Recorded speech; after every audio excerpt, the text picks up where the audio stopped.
Okay, it is about 6:10, and I'd like to call the January regular meeting of the Norfolk Board of Ed to order. The first item on our agenda is public comments. The Norfolk Board of Education welcomes public comments. We ask that all comments be kept to 5 minutes or less, but we always love to hear what people have to say. Please know that it is our policy not to respond immediately, but if need be, we will follow up to answer any questions or any other topics that come up. We have one member of the public. Would you like to speak? Yes, I just have something to say. First of all, you guys are doing an amazing job. I am so happy with the way that you guys as a whole, the administration is dealing with COVID and all that stuff, regardless of what's going on in the outside world, which is, as we all know, getting increasingly more severe. And I think we're all assuming that it's going to get worse the next few weeks and as the winter drags on. So that being said,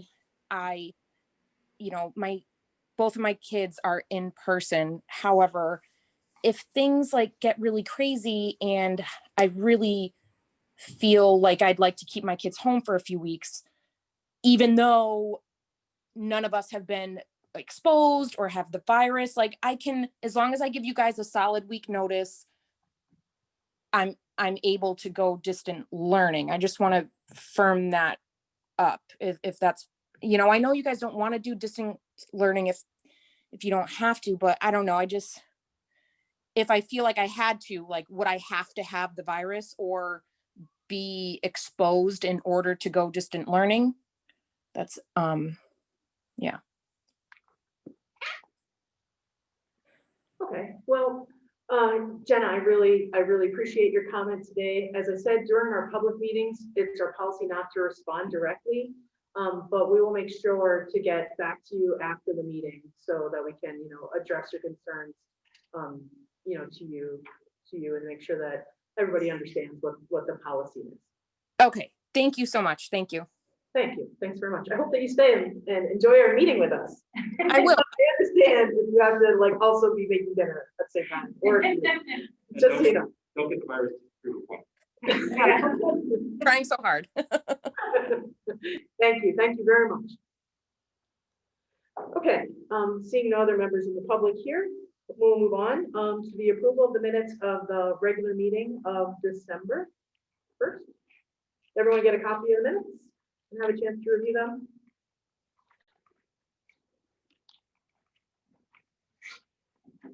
I move to approve the minutes of December 1st, 2020 meeting. If the motion's made and seconded, all those in favor? Aye. Any understanding? Okay, so we have 2 abstentions, and our Zoom participant said aye, right? Correct. Okay. Okay, let's see. Motion carries. Correspondence. Is there any correspondence you wanted to share, Mary Beth? I didn't receive anything except for a whole lot of nice Christmas cards that were opening off as holiday cards, but other than that, didn't receive any correspondence. Okay. Superintendent's report. So before I get into, I just wanted to ask Kathy a clarifying question. Kathy, on AED, do you know what that $4,000 for? It's we replace both, both. Both to replace them. Okay, thank you. Okay, so we have a calendar that we looked at last meeting, and I believe it was tabled to this meeting. I'm not sure if you're ready to vote on this or not, but certainly we can have any discussion, answer any questions that you may still have about the proposed calendar. And we're talking here about the meeting calendar, right? No, we can talk about that one first if you like. We're going to talk about those. We can talk about the meeting calendar first. Sure. It has to be posted by the end of the month. So this particular calendar we do need to take action on this evening. I think these dates look good, and I particularly like them because I've already added them to the website with the caveats that they were to be confirmed at this meeting. But just putting that out there as, that would be one less thing we have to change, so. Does anyone have any, troubles with these meeting dates or want to propose a change in any way? Now is a good time to make that change, because we don't want to, next month, decide that we want to move them to a different time and date or anything like that. These are on Tuesdays? Yeah, First Tuesdays at 6 o'clock. The one on August 24th, isn't that one usually at 4 p.m.? yes, Is that a change we could make here so we don't have to hold it as a special meeting? It is my goal to not hold special meetings this year, Sure. but only ones that are properly scheduled through the town hall. I think we can. Okay, does anyone want to make a motion that we accept these meeting dates? Okay, a motion's made by Jill. Any seconds? Second. Okay, second by Donna. All those in favor? Aye. Okay, great. Just one other note, November 9th is the second Tuesday because we can't hold it on election day. So it is the first Tuesday consistently, but just make a note that in November it's the second Tuesday. Also, can we just adjust that motion to accept these with the change of at 4 p.m. for On August 24th? So actually, Yes, Is that okay with people who motioned and seconded? yes. Okay, now the other calendar. So, we have the kids coming back before Labor Day, but not as early as some of the districts. I know Region 7 has students coming back. The first day of school is August 30th, and they start with a full week of school. Some of the elementary schools are considering that, but right now, I believe 3 of the elementary schools are looking to start on Wednesday the 1st with a short week, then a 4-day week after Labor Day, and then for a couple reasons, I think, the biggest one being that it can be really, really hot the end of August, beginning of September, and if you can push it back a little bit, and you don't have quite as hot a situation in these brick buildings, and I think that it's been a hard enough push for families to come back before Labor Day, and I'm not sure we want to push it back any further, but again, that's your decision. This seems to me, the same sort of timetable we've had in the past. A couple days before Labor Day, ease back in. I think that that's all worked well. And we added the half days for the teacher conferences with that's good. Give the teachers a little more time. Is there anything else that we want to discuss on this calendar, or anything that we have concerns about?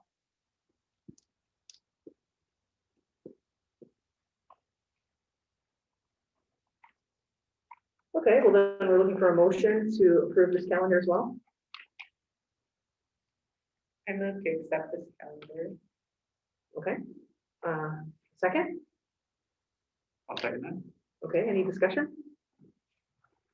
Okay, all those in favor? Aye. Okay, moving right along. So, we have been working on the budget. We've had a couple iterations and have shared the latest with our finance committee. So I'm not going to discuss that at any length. I'm sure it'll be mentioned in the subcommittee report, and certainly we will have extended conversation on the budget as we move forward. I do want to talk a little bit about the impact of COVID. As Jen mentioned, we know that in the community, it has increased dramatically. I do meet with the State Department of Education and the State Health Department every week. And they have on their panel all of the epidemiologists, all of the experts. And to a person, they continue to say that the safest place for students is in school. And we know that the in-person learning is far better than even the best remote learning. It's best when that student can be with a teacher throughout the school day. So we have had 2 cases here, actually 3 cases with adults transmitted in the community, not transmitted in school. We've had a couple of students who have had family members who've had tested positive and they have stayed home for the 24-day quarantine period. We are implementing every safety measure, really adhering to strict protocols in terms of spacing and social distancing and mask wearing in school. And I don't believe there have been any cases documented yet of transmission in schools, but certainly Hotel has not had an issue with that. When we began the year, we had no idea what to expect, and there was an executive order that required us to offer parents the option of remote learning. And we did have a few parents, a few families who did, and we adjusted the school day for all of our other children, shortened our day, and arranged so that we could have that option available for families who wanted it. In a short period of time, we were up to 98, 99% of our students all coming back into school. And at that point, we were no longer considered a hybrid model, but we were an in-person model. And there was no need for people to opt to go to remote learning. We were in person and there was no risk and no evidence to suggest that there was any reason to, not have kids in school. We resumed our full day for kids and it's been very successful. We have been very, I would say, fortunate, certainly, but, fortunate with a lot of intentional practice here to make sure that it's a safe place. At this point, we do not have the resources to open up option of remote learning. We're not going to go back and shorten the day for all of our kids for a handful of people. It's just not, I don't think, fair to all of our kids. And there was a downside to a shortened day. And teachers cannot be engaging their in-person students, maintaining social distance, making sure they have their masks, making sure that all the kids are doing what they're supposed to be doing, and implementing school in person, and at the same time, providing any kind of a quality remote learning experience. So if push were to come to shove, and we had a number of remote learners, or the board said, well, we want to consider that, it would not be the synchronous learning model that we have developed and implemented when we go totally remote. It would be a very compromised instructional program to anyone who was a distance learner. We would have to rely on the parent to provide supervision, to make sure that the independent work was overseen and that the child was engaged appropriately on the computer when there was anything being presented, digitally from the classroom. So, for all of those reasons, I think it is really our best practice to say we're an in-school model. Certainly, if there's a COVID connection, or if we have any, compelling circumstances, we have accommodated families.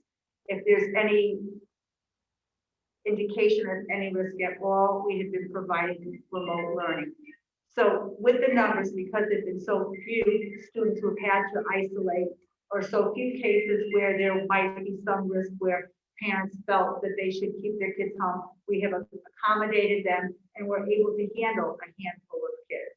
If it becomes an option for one, then it has to become an option for everybody. And, I would, given that the community is increasing, I can imagine that there may be this dramatic increase in people who go, oh, I'm afraid I want to keep my kids at home. And I just think that that's the wrong direction to go. You may or may not know that a couple weeks before the break, the teacher asked to meet with Lauren and I, and they said very strongly, we believe we need to close down school for the 2 weeks after Christmas because we know there's going to be a bump. And we don't want to be, at risk because parents may not be doing what they're supposed to be doing and they're traveling and the kids are visiting and they're going to come and, we're going to be at risk. And Lauren and I said to them, we are not going to shut school down for kids based on what might happen or what you're afraid might happen because you're fearful. We will do what we can do. We will, implement protocols. We will make sure that we are following all of the safety precautions, and we will take immediate action if there's a need to do so. But we're not going to shut down kids for school. It's the safest place for kids to be. So, that's the rock I'm standing on, and so I've made my pitch to you. And certainly, I'm happy to continue a discussion about it, but I would, ask you to consider that, it's really an impossible task to ask teachers to simultaneously teach in person and then provide any kind of a quality, robust online remote learning. When we did total remote for kids, our teachers had a full schedule. They were engaged with their classrooms. They were interacting with kids online. They were emailing. They were checking work. Some of you know the extent to which teachers were involved. That will not happen if it's a voluntary remote because I'm nervous or afraid. It's impossible for teachers to do that. We don't have the resources to do it. So to make that an option, I think is just a very dangerous route for us to take. So I guess the only thing that sticks with me is I totally understand what you're saying and follow that. That seems like that makes good sense. But in the event that someone does have to be home, we are accommodating them. So isn't that, I guess I don't understand how that fits into the model of, well, if it's available to one person, it has to be available to everyone?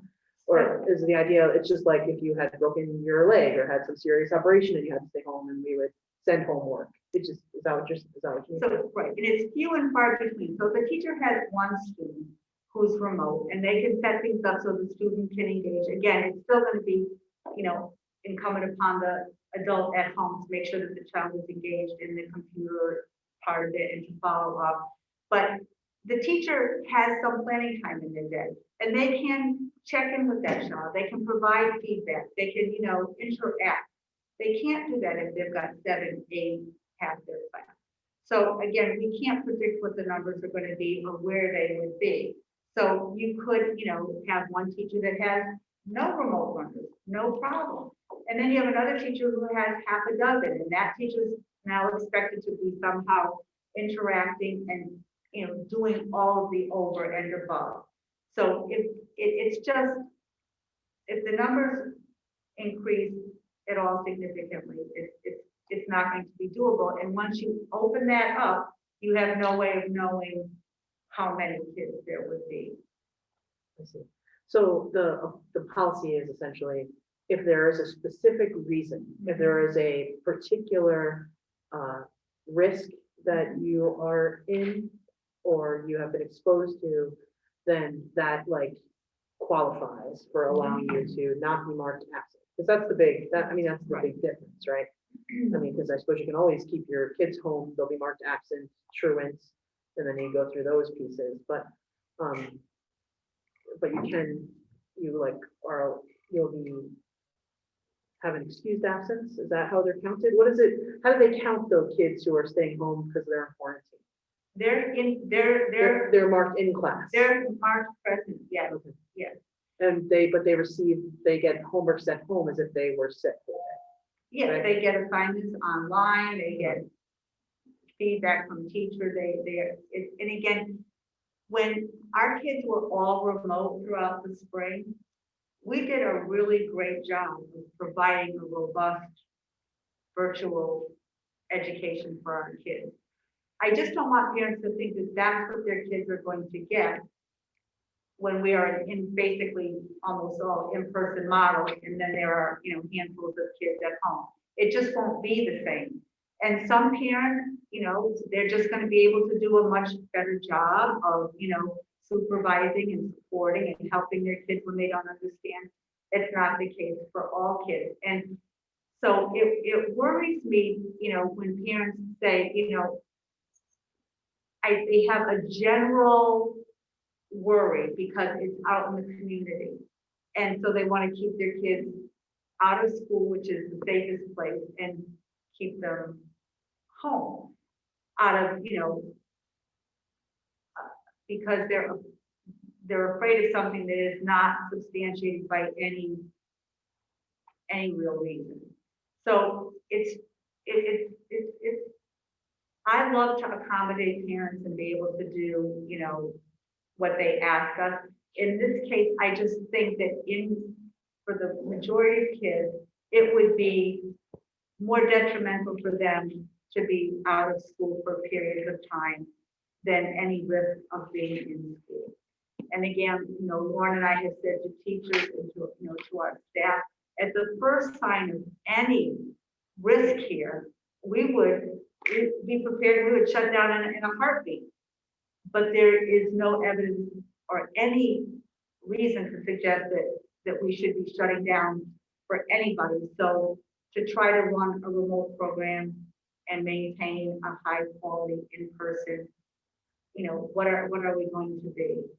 And how do we make those decisions? So we have been going on the, practice of, if there's even a suspected risk, we were with some friends and, they're not feeling well. I'm afraid, I'm just afraid that, there might have been exposure. Keep your kid home for whatever, watch symptoms. If a few days go by, nobody's sick, whatever, they get tested, fine, come on back. But if it's just a general, well, I'm afraid because things are increasing in the community, they're going to continue to increase. So if your reason for leaving is because we've got high numbers in the community, at what point do you come back? Those numbers aren't going to go down for maybe a very long time. So, the same reason that, superintendents struggle with closing schools. A lot of schools close down because they said, oh, the numbers are getting really, really bad. So they shut their schools down. And they said, well, we'll come back in a couple of weeks. But in a couple of weeks, the numbers are worse.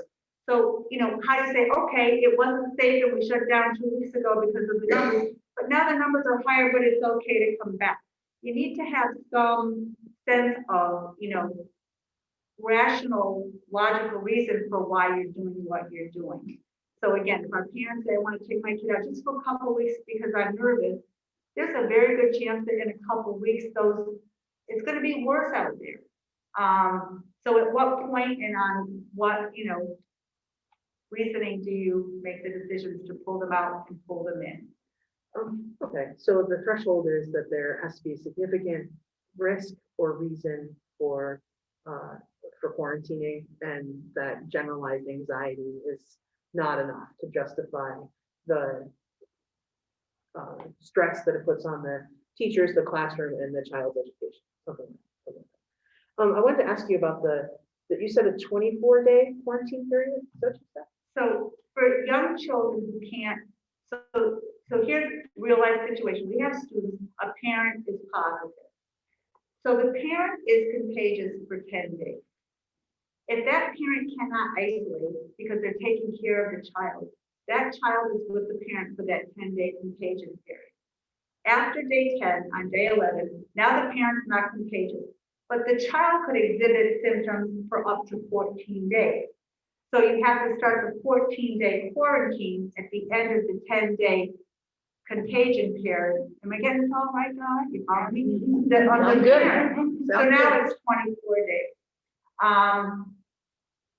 So, though we've had a couple instances of that, and we've provided for those kids because through no fault of anybody. And we've said to parents, if your child is sick, keep them home. We will, work, will bend over backwards for you. Don't send a child sick to school, and then we find out, oh my God, yes, it's serious, and now we've contaminated a whole bunch of other people. Our parents have been really, really cooperative and really good about that. So, that's a long time to be out. And even when we had, some of you may or may not know, but we had a classroom teacher who tested positive over vacation, and Lauren sent a message home to the families of kids that that teacher interacted with and just said, you know, we don't believe there were any close contacts with this teacher, but just to let you know, this, we do have, you know, the child's teacher was positive and, you know, just so you know, if you've got any questions or any concerns, meanwhile, just keep a close eye on things and take things seriously if they.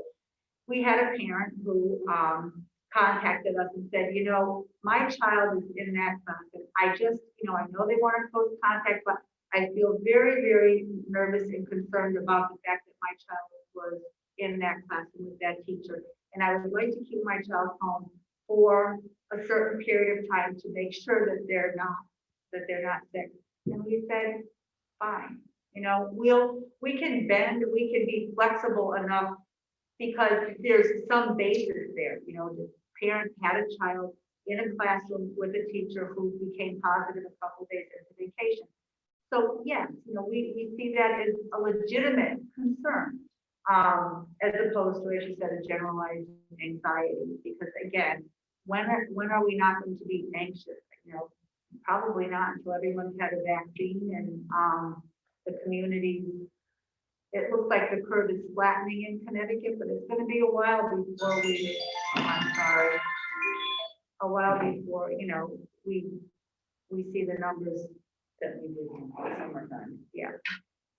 I wanted to say, I was impressed with that like 10:30 p.m. Christmas Eve dedication by our principal, so thank you very much for taking Well, that time to do that. Speaking of anxiety, there was a lot of it, and I just was concerned about, you know, just how our families would be feeling, getting that information so close to the holidays, but it had to be done, and, you know, I just wanted to make sure everybody had the information they needed to make the decisions that they felt were best. Oh, I think that that. And is it was important. I don't know, good, because it wasn't good, but a dress rehearsal for Lauren and I. The timing really was lousy, you know, Christmas Eve calling staff members, making alert now messages, spending the next couple days contact tracing and making sure that we didn't have any, you know, other people. And as Lauren said, that had to go out ASAP because people might make different plans for Christmas Day Yeah. based on, you know, and even if you call a teacher and say, you know, you are not a close contact, but one of your colleagues, you know, you might have, you know, a teacher who's got really compromised parents, so they're not going to go Christmas Day to their parents.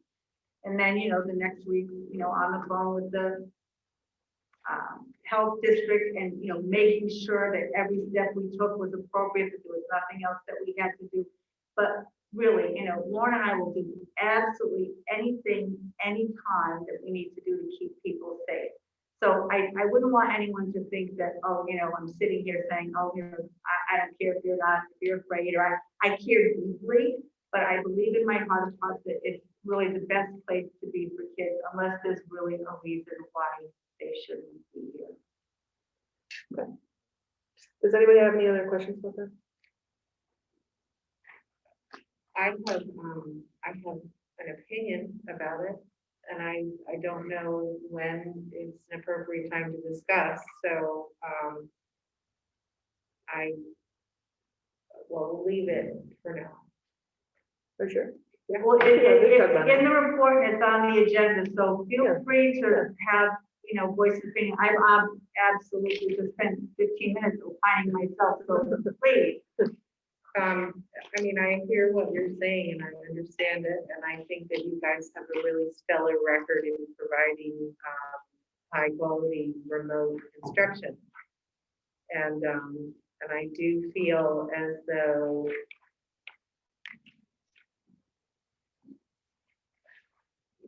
I have missed, you know, I haven't been part of the board long enough to feel like I can just jump in with both feet, but, you know, speaking as a teacher, speaking as somebody who is full in, speaking as someone who works in a district which does provide specific remote instruction for kids whose parents have chosen to keep them home.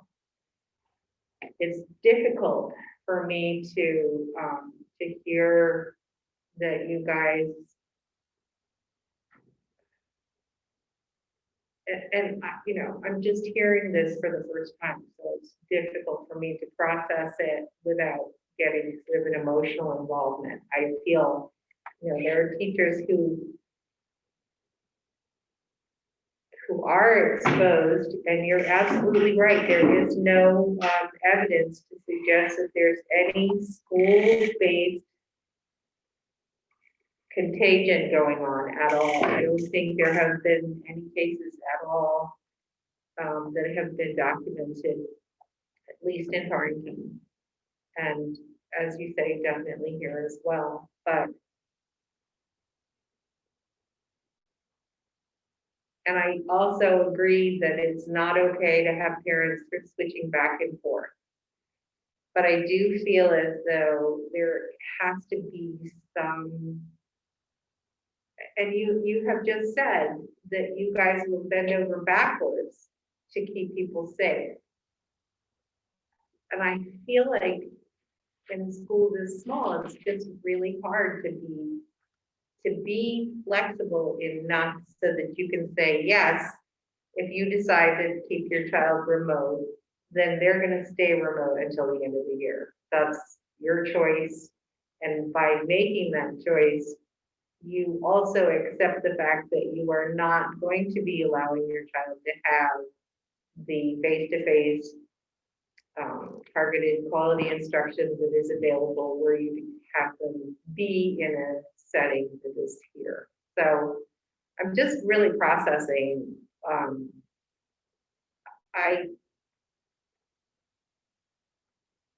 I feel as though generalized anxiety in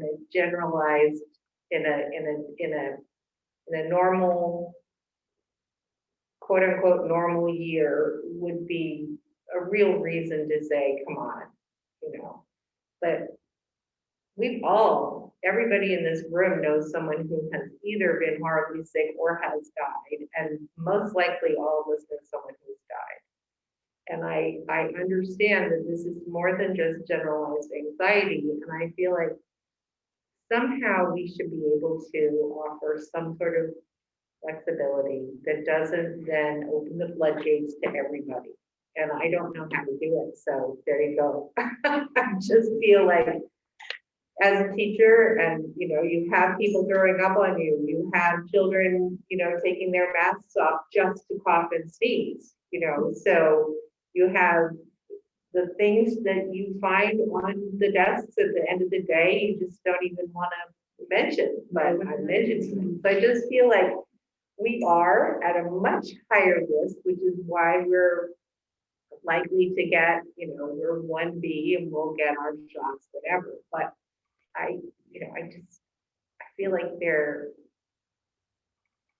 maybe we just need to have a softer response. I don't know how to do it, and I don't have any, you know, meaningful ideas of just saying my opinion. So it just sounds harsh when you say, you know, we're not going to stop having school just because you're worried about something that might not happen. And when I'm thinking, well, we all know it does happen, and it can happen, and it has happened, and it isn't just limited to people like me who are 63 and have diabetes, you know what I mean? So, and I go into work every single day, and that's what we do. But at the same time, I feel as though, see, I'm just running my mouth. So that's why I thought I need to process that's it really a little good bit more. though, But I feel like I need to say that. I appreciate that point of view, and I also think it's just kind of a matter of message, because what I hear is when you say like we're not going to stop school just because people are afraid. I think what I know you, and I know that you will very kindly manage people and their emotions, and I also know how strongly you value education and its importance. So I think really the Botel point of view is we want to keep kids safe, learning, and healthy in a holistic way. And the place where they can be healthiest is here in the school. And so we want to make people feel safe and okay with that. If there is some reason, if there's any reason where you might be at risk or you your special category of risk, or, even if you have paralyzing anxiety over coming back, to me, that's enough of a risk that you would probably, you could make that argument to the administration and they would say, all right, then, then I guess we should figure out ways to make this work. And we are a small enough community that we can do that. I think that's the reality of the situation. And I also think, though, I see the value of having a line in the sands that people know it's not just willy-nilly, you get to come or don't come. Because I gotta say, at the beginning, I kind of liked that idea. It was willy-nilly. I could keep them home, send them, keep them home, send them. So it took me a little while. They're going to school. But I have come to realize that that's not a good way to do it. You can't be willy-nilly about it. You're in, and you should be in wholeheartedly, or if there's some serious reason for you to be out, then think about that and its implications. So I think maybe we should, I don't know, I don't know if other people are unclear about it, or maybe if we just drafted a couple of sentences about it, or it seems like we've talked about COVID responses quite a bit.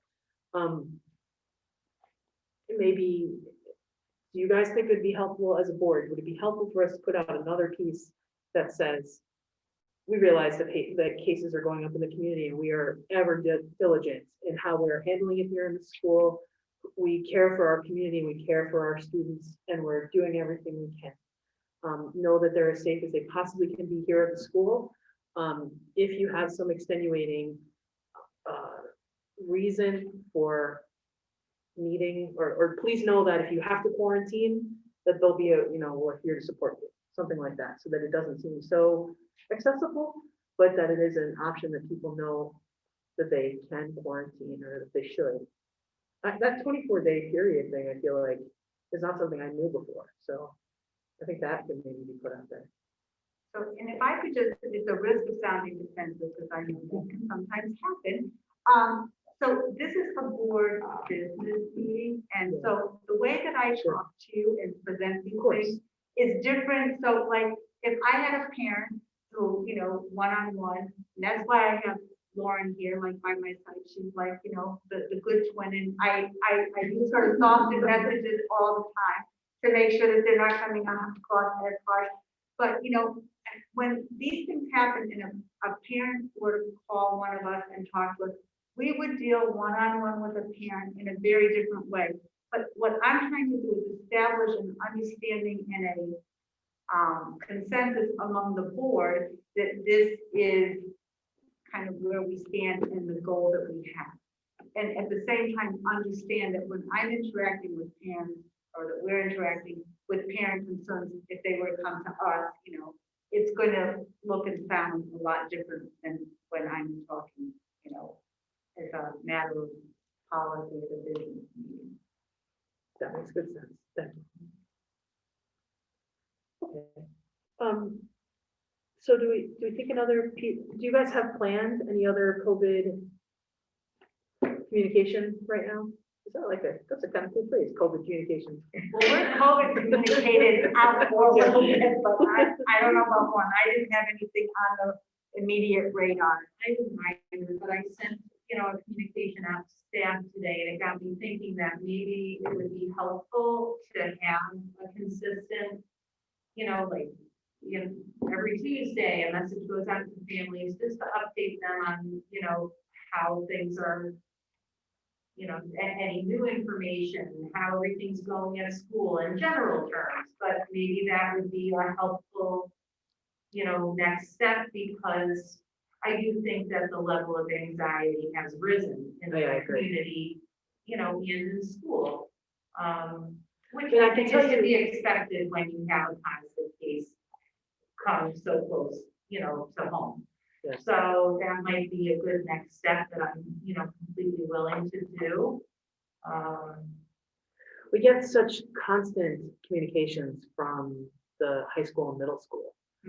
Obviously we have a bigger population, Sure. but it just feels like every day there's another message of another COVID case. Yep. And I think it can sometimes be easy to lump all that stuff together. So it feels like, oh, school's rampant with COVID, when it's regional, and they say over and over again, they said, she has kind of the same message that she keeps sending over and over again, that says, there's no evidence this is transmitted in school. This person was,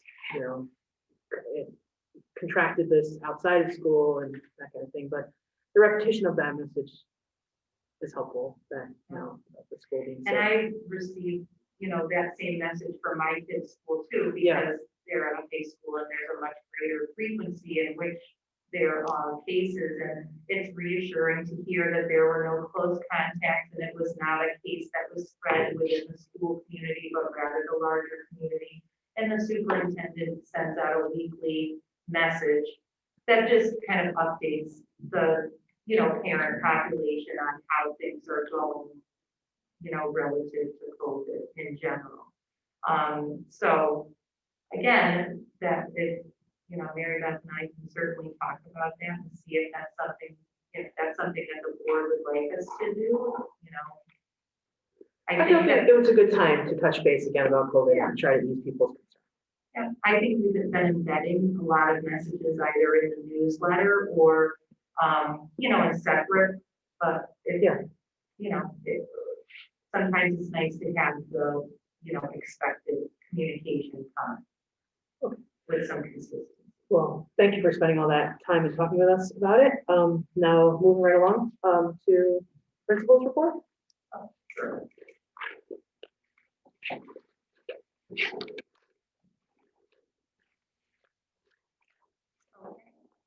So as you may know, our specialists are pushing into classrooms this year, and Mrs. Becky continues to do that with all grade levels. So she celebrated Educational Technology Week with an hour of code with all students. I got an email one evening from Mackenzie Bannerman, who had an idea to organize a toy drive. And can I go ahead and do this, Mrs. Valentino? To which I promptly replied, yes. Truth Be was running a toy drive, and so Mackenzie wanted to include hotel students and then pass those toys along to Truth Be, which she did. She did not count the number of toys, but it was definitely well over 100 toys for children in need this holiday season. So I want to give a shout out to Mackenzie and her family for organizing that. The sixth grade also sponsored a fundraiser for the second year in a row to support children with cancer. A lot of schools across the state participate in the PJ Day for Children, as do businesses. And so we raised over $175 for that fundraiser, and we celebrated with PJ Day on the 23rd. We had a really fun week those 3 days before school got out for break, and if you were able to visit the website, you could see we, had pictures of staff and students in ugly sweater day and then in PJs, and so I posted that on the website with a little holiday song, and it's nice to reach out to people because we missed coming together live for our winter concert. So I felt like that was a good way to wish everyone well and celebrate the season. The kids certainly had a lot of fun, and the staff did too. The holiday fair, and thank you for running the holiday fair, but I had never been to the holiday fair, and it is a really wonderful hotel tradition. Our students were so excited about purchasing little gifts for their families and friends. So thank you to the PTO for organizing that in a very safe way. We sent students down in small groups so they could be socially distanced. We had, for the little guys, we had ample staff members there helping. Ann Help, I was there, Dr. Yakabelli, other staff members who were available came down too. And, it was a safe way to continue with that tradition. So thanks to the PTO for doing that. I just want to give a shout out to, although I was there those 2 days, it's really Lisa Bizzano who does the lion's share of that work, and Jenna did quite a bit with that as well. Oh yeah, Jenna Thank you. came that day too. Thank you, Jenna. It was really wonderful. I wanted to let everyone know that we are planning a virtual winter concert, and the PTO approached us about trying to coordinate that with the WIN weekend. So I spoke with our specialists about that, and so we figured this was a great way to, typically the school wouldn't participate in WIN weekend, but because it's virtual, we're getting together and thinking about ways that we can, showcase what our kids are doing or provide, activities that can be videotaped, like the winter concert, but also a Lego challenge, like Mrs. Dubecki for Makerspace on Wheels did that with her students, and sharing some of that virtually and inviting kids to participate in that over one weekend would be, just another way to reach out into the community. So that is something that we're in the process of working on. That's great. That's Yeah. fantastic. Thank you very much. Sure. And the outreach, that's great.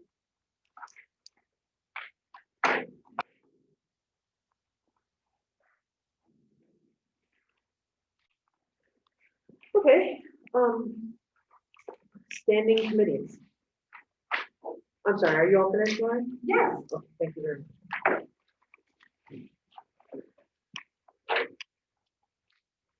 Personnel and negotiations. Donna, do you want to share that news? Well, we had an agreement with the teacher's contract without having to go into mediation or arbitration or any of those other cost-reducing efforts. I think everybody was pretty happy with the outcome.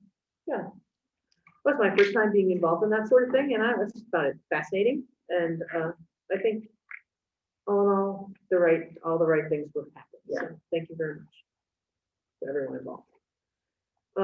We did Vote not. on that, Ian? We need to. We need to vote on that. Okay, so what do we need to be able to vote? We need to be able to give some specifics, probably.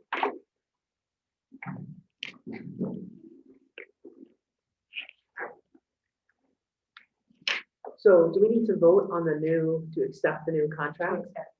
So do we have to have copies of that available for our, Typically, an overview and, we had one, well, Sally's not here, but we have 2 of the 3 people, board members who are on the committee, so so we could describe? You're if I remember the- entrusted with doing that, so I'm quite sure that your fellow board members trust that, on your recommendation, it's safe to vote on the contract. Okay. Well, Donna, do you want to make a motion that we accept the contracts? I can tell you, we went back and forth with the teachers union a bit on raise versus step and the health share cost.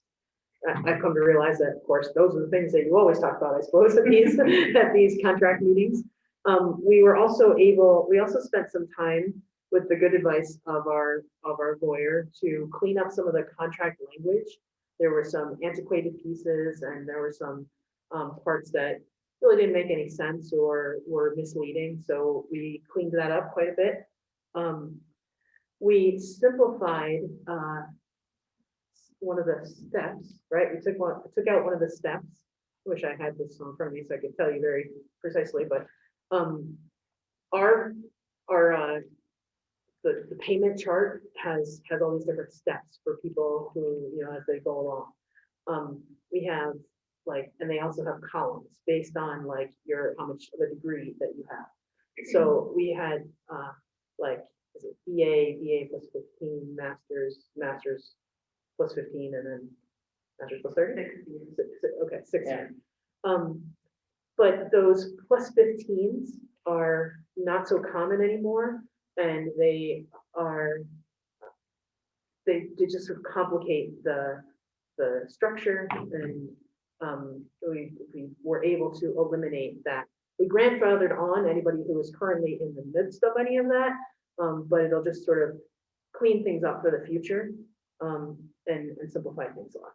And we've been trying to clean that up for 20 years. So those were a lot of really good moves. We also are in a very good position in terms of our health share cost with our teachers. Our teachers are well paid, I think. They of course work hard here, and they have a long way to come, and they live in an expensive place, but we have made lots of good movement forward on our health share costs. That's something that we continue to do a good job with. So we made some adjustments there. We agreed to, what was it, duties? Was it point? Oh, the duties piece, simplified that. Or made that structure better so that we got a little bit more flexibility out of how to use the teacher's time. So we wouldn't have additional costs that were coming up because teachers weren't available to cover certain duties. We have held our teachers on their steps for several years. I believe that what we ended up with was it like 3%? Just under 9% Over the years. 3 years, so it's like about 3% each year of an increase. We were a little bit under the average, right, of the. 9% was the average and we were just under that. So all in all, we worked hard on it. We met a whole bunch of times.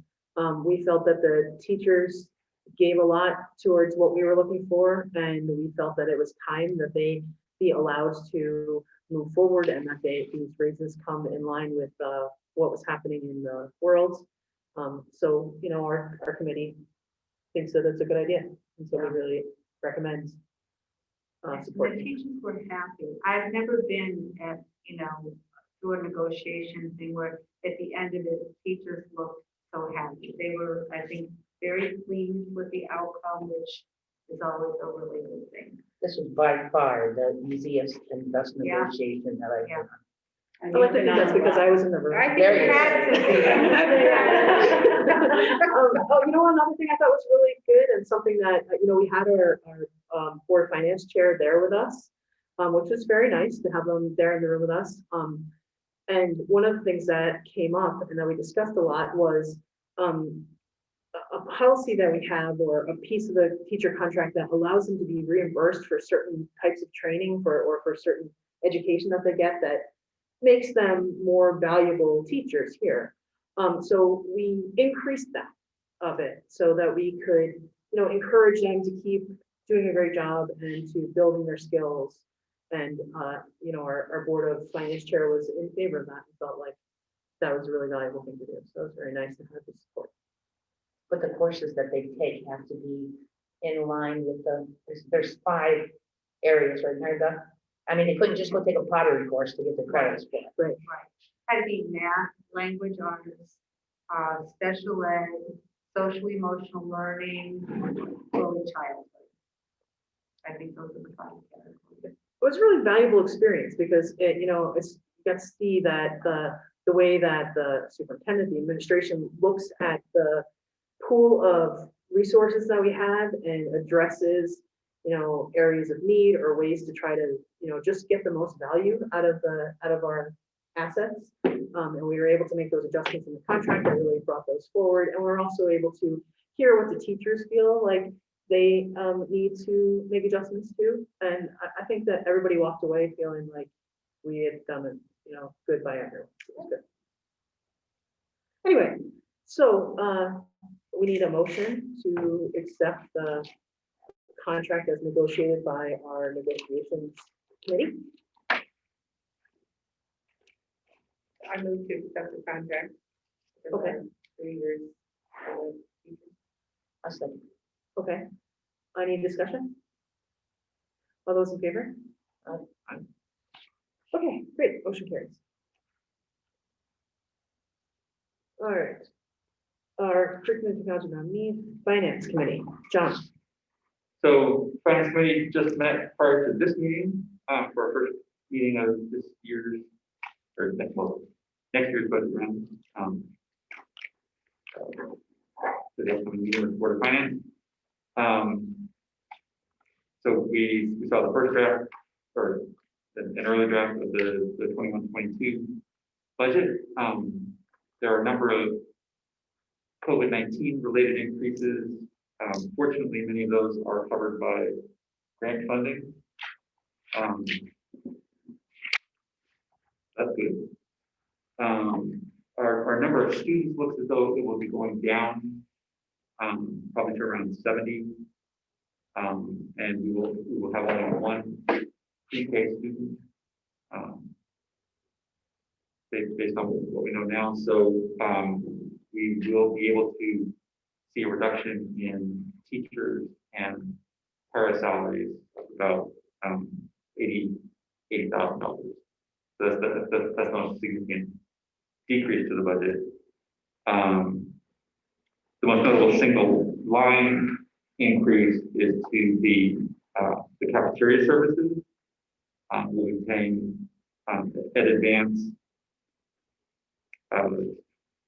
26,000 something, which represents a $21,000 increase over what we were paying before. But they cover all the services and take a lot of the responsibilities off the hands of our staff and administration. So it frees up their capacity, and they will be providing more meals, and meals will all be provided for free. The overall budget increase is 0.9% over last year's budget.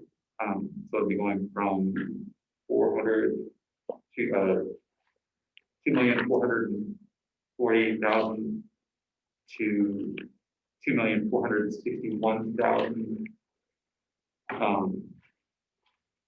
Although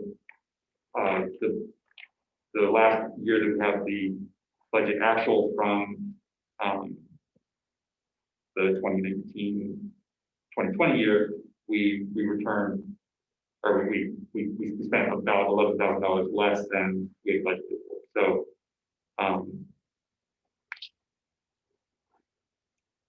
we will see. I guess, if the numbers change as any more work is done on it, but I guess we need to figure out how to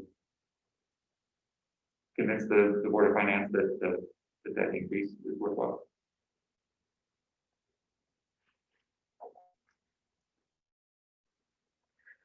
So we typically present to Board of Finance in March. It seems like last year it might have been a little bit earlier, but I would think it's in, I don't know, the next board meeting, we'll have, copies of the proposed budget that, we can look at more carefully together too. After, John and Ann and, John and Jill and Ann and Gordon, our subcommittee, had some time to look at it and chew on it. We'll probably want to meet again before the next board meeting, before February. Sure. Then we present the final budget to this board that we then are going to present to the board. And then they vote on it.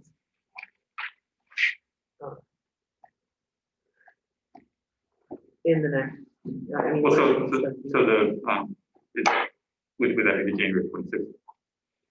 So we have to decide tonight whether or not we want to have hold our full board meeting of the 26th. Right. It's so hard to say because we're missing I guess we're just missing two. Yeah. Okay. So do we want to meet on the 26th so we can discuss the budget in more depth? How are people feeling about it? The subcommittee can meet again, the committee can meet again before the 26th and talk about it further, or we can have our full board meeting where we all talk about it. You guys tell me what you're thinking. I feel like the budget's from my point of view, the budget's pretty straightforward. The big thing is that teacher. I mean, we're proposing a budget that will be one less teacher, half less instructional assistants, and 0.3 para less. So those are pretty big reductions. That said, we also have reductions in our student population. So, we're looking at a classroom size of 18 for our intermediate classrooms. That's not horrifying by most people's standards, and those classroom numbers are mitigated by the fact that many of those students leave for portions of the day to see specialists. But I feel like that's the thing for us to think about. There are no changes in this budget to art, music, any of the specials, any of those things. The sort of conglomeration of increases mostly would have to do with increased contracts and inflation. Exactly. A lot of the our fixed costs are going up as they do. The one area where it's going down was within the fuel cost, the furnace, but Yeah. Right. So it would be really hard to take more out of this budget because it really hasn't changed things. It's really, other than those two classroom, those classroom, that one classroom teacher and those other instructional numbers. So I feel like our committee should meet again. I don't know that we need our second full board committee or second full board meeting. That's how I'm feeling right now. But Ginger, how do you feel about that? Or Donna, how do you feel about that? Do you? Well, if you guys are gonna meet on the 26th, then when does the rest of the board get to see the budget before we present the Board of Finance? Well, at the February meeting, A week later. but we would be looking to vote on it that day. So, right, we'd have to vote on it on the Wouldn't 7th? have to, Oh, okay. because we're gonna meet again March. There's two. There's two in There's two in February February. if we need it, and then in March, we're gonna be meeting on March 2nd, which would be well before the Board of Finance. So we could Right. either opt to meet again in February, or by then, if we know the date that we're presenting to Board of Finance, we could probably just wait till March 2nd for the vote, and then. All right. So Okay. let's- Okay, so you'd see let's that maybe in have a February. finance committee meeting around either on the 26th or right then. Yeah. Have a regular board meeting on the 2nd, where we'll present the proposed budget at that point. And then if we need the February 16th meeting, We can just finish them. Okay, Sounds good. otherwise, approve it by the March 2nd. For the, okay. if not, at the February 2nd. All right, that seems like a good plan. So we can cancel our full board meeting for January 26th. And we'll be looking to have a committee meeting. Kathy will do that. Okay. Also, Anne, can you hear me? So the Board of Finance meets January 12th, so that's next week, and February 9th. And so we're submitting our proposal on the 9th of February. No, we won't submit it until March, at least, until their March meeting. Okay, so we have two more meetings. Expectation is Mary So- Beth's gonna call Mike and ask him when he wants to have it. Right. So So we- probably March though.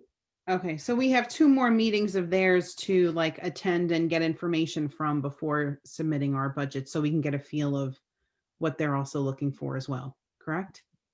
Yeah. Okay. I mean, John has explained to our committee that, the Board of Finance is very aware of the difficult financial times that everyone is having.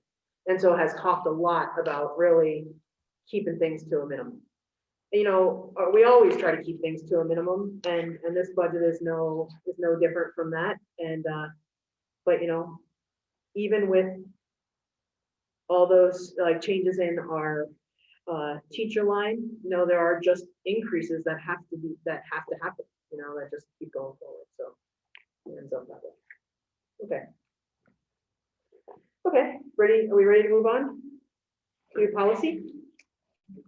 Last month, we got the first read for the social and emotional learning policy that we drafted and took right from CAVE. So that's up for, it would be a second reading tonight or a vote.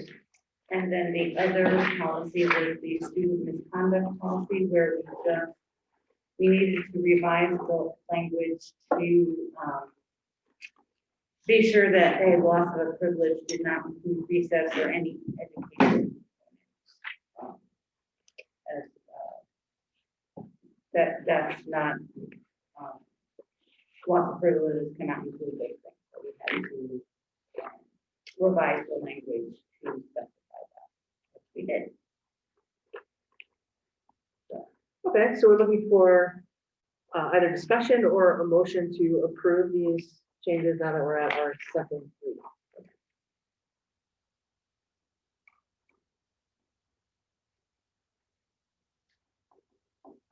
Any questions, any motions? I read through the social emotional learning thing, or love ruler so much, and I think that the DL Center for Emotional Intelligence is an extraordinary resource. And so I move to accept the SEL for sure. And somebody else has to do this one, though I agree with you. How about the second for this social emotional learning? Okay. All those in favor? Aye. All, it's unanimous. And now for the second one, the student misconduct don't allow us to take away resources. Right. We think that's any activity that is critical to the education experience. I'll But, motion to approve that. well, I mean, to that point, can we add a the between two and education experience? Say what? Can we add a the between two and education experience? Yes, Equal to the education. where are we with that typo? So, in the third paragraph, of the section 1 verbal warning, Verbal warning, the third line on the privilege not to include recess or any activity critical to the education, sure, we can do that. I know, but Thank you. No, we like to be active. Would someone like to make a motion that we accept it with that Yeah. revision? Okay, that's done with motion and seconded by Gordon. All those in favor? Aye. Okay, it's unanimous. Thank you. Okay, is there anything else from the policy committee? No, we will meet on, in February. I have a question about policy, and I've got most of the board members here. We currently have a teacher, wonderful teacher, whose child is in our pre-K. They live in Colebrook, and she pays the $2,000 tuition for pre-K. She would very much like her child to be able to continue here. And I was wondering if the board would entertain, and maybe it needs to be in policy, which is why I bring it up now, that we allow students of our faculty to attend here for the same $2,000 tuition that we charge for the preschool. Because the tuition that we typically charge just makes it unreasonable.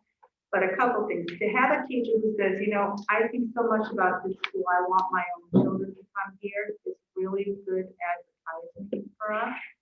And, you know, I don't see any downside of having a teacher, especially in this instance where it's a specialist, so it's not going to be a, you know, classroom situation where you have your own child. But I would, you know, like the board to entertain that thought of offering to staff members that reduced tuition rate.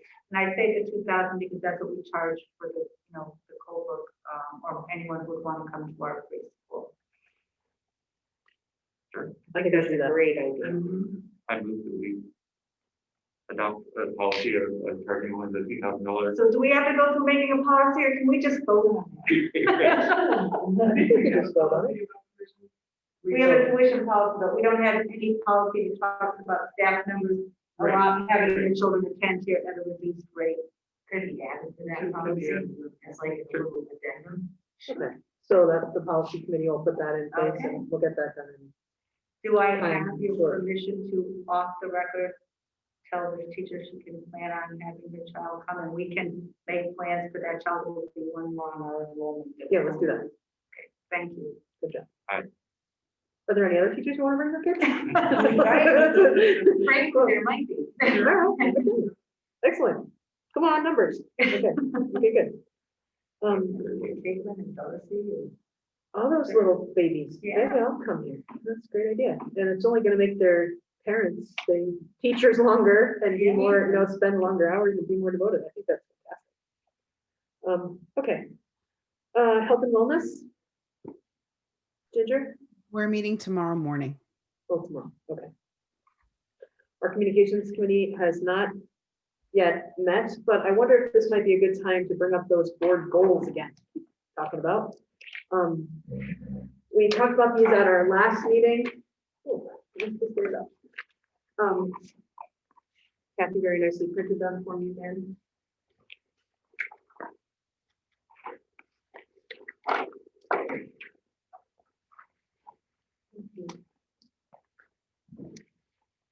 really like to adopt our board goals so that we can start like, publishing them and really using them so to define our plans for next year or for the future, the months goes so quickly. Yeah, no, I'm walking around. Thank you. Thank you.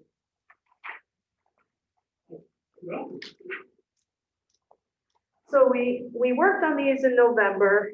We read them in December. You had them by email for a little while. Does anybody have any changes or anything that they want to do differently? Ginger, this should have been emailed right after our last meeting, I think. It should Yeah. have the subject line board goals. I have it. Okay. Does anybody want to make any changes to this? Or anything else like that before we maybe go to accept them? I think it looks pretty good. I love them. I think these are really outstanding, really standard goals. Great, okay. We should make a motion to approve board goals, right? That's how that would work. Anybody like to make a motion like I that? move we approve the 2021 board goals as proposed in number 10, 2020. Okay, motion made by John. Anyone want to second it? I'll second it. Voice, the voice, the digital voice. From the beyond. Is there any discussion? Okay, all those in favor? I Hey, we are getting so much done. Okay, love it. Shared services, the third Monday, that probably hasn't happened. They canceled their December 21st meeting, so. I just- and then- Okay, that sounds smart. You guys, I don't know if anybody else has noticed this, but just so we can remember this for posterity, the screen is glitching just a little bit, so I feel like Max Headroom is like in the room with us. You guys remember Max Headroom? Okay. PTO, as you know, did the holiday fair. One thing of note, a couple things of note. I think I mentioned last time that we are now officially a 501c3 organization. So we are working on figuring out how to put that out there to the world so they know that they can give us fantastic donations and we will handle them well. We should be popping champagne for that. Also, Thank you for your work on that. thank you. And to everyone else who helped with that too. The other thing to know is that we've pretty much decided that we're going to just sort of suspend in-person anything for, at least the next several months, maybe the rest of the year. It's very hard to figure out how to do things in the school, how to staff it, how to make it all work. So, rather than trying to just keep hitting our heads against the wall for it, we're just kind of thinking about how to improve on things for next year and, keeping what we can happen without being in the school, any in-person stuff, how we can just keep that going. Okay. So can I, before you, can I just clarify? So now that you've got this designation of the 501c3 organization, does that mean that any person would like to make a cash donation to the hotel PTO, they can get a tax write-off for it? That's exactly what it means. That's what I thought. That's precisely what it means. And you will get a letter from us so that you can use that when filing your taxes. Okay. Is there anything we wanted to talk about with the Board of Finance? The Board of Finance did not meet in December. Okay. All right. And how about the advisory group?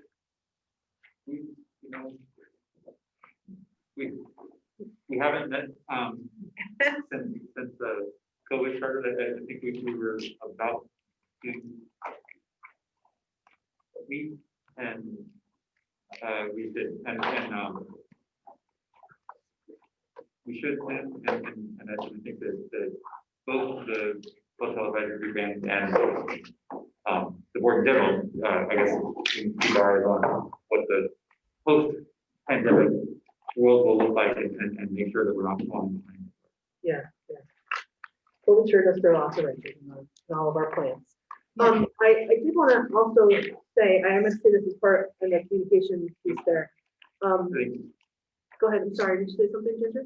No, I was just gonna say I could send out an email if John thinks that's okay. Yeah, yeah. Checking, Please. see how they're doing. They would check in. I did establish a Botel YouTube channel the other week, where I am now posting our meetings. And I would like to make different folders or channels, or I forget the YouTube terminology now, but another stream that is things like all the little videos that you make for it. I figure since they can be up on the website, they can be up on YouTube, and it could be like a place people can go to and can share from, and you know, we can use that. And I can't wait to see what's made for the weekend stuff, because I think that'd be fantastic to have there as well. Okay, so do you have anything else on the agenda? We did our calendar, we got readings, 3-year contract. I think the only thing left for us to do is have a motion to adjourn. I'm gonna be here. Second? Second. All those in favor? Bye. Thank you very much.